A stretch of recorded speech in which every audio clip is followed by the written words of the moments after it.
expert. Today I've come to beautiful Cambridgeshire to meet someone who knows all about crane flies. In fact, you could say they've become quite close garden friends. Let's go and say hello. Crane flies can sometimes be seen flying around us, but they actually spend most of their lives as larvae, living underground in the soil. This is AJ, and he's going to help us to try and spot some larvae today. Hi AJ! Hi Chantelle! This is a beautiful garden you've got here. Thank you. And I've heard that you love crane flies, so what is it about them you love so much? Well, I love the fact that they were here before the house was built. And so the lawn's been laid, but they're still in the soil underneath. So they're really cool, they're really adaptable. Ah, so that's why we can't see any flying around, because they're in the soil. That's right, they're actually just a few centimetres away from us beneath the surface of the grass. Wow, that's so exciting. Can we get a closer look? Let's have a look. Ooh. And what exactly are we looking for? So we're looking just beneath the surface for the cases from which the adults have emerged. And actually there's one here. Oh, perfect. Wow. So this is very similar to when a butterfly emerges from a chrysalis. It's just like that.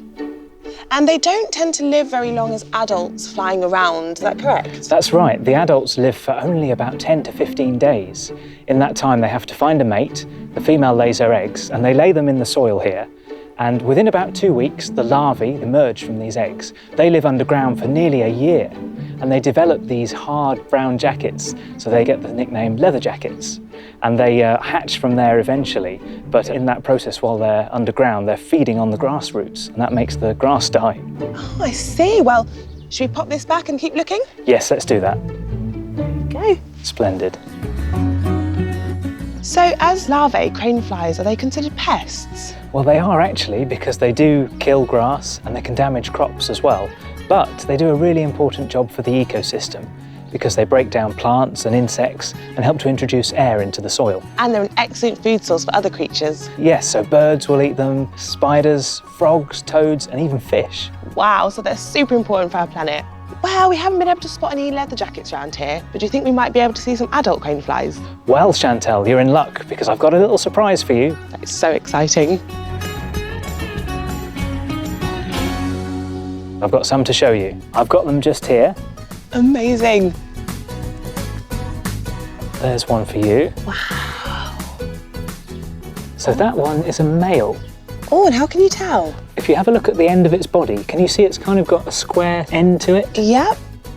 Whereas if I pass you the female now, see how that compares. Ah, she's got a much longer body and a little point at the end. That's right, and that little pointy bit is where she lays her eggs from.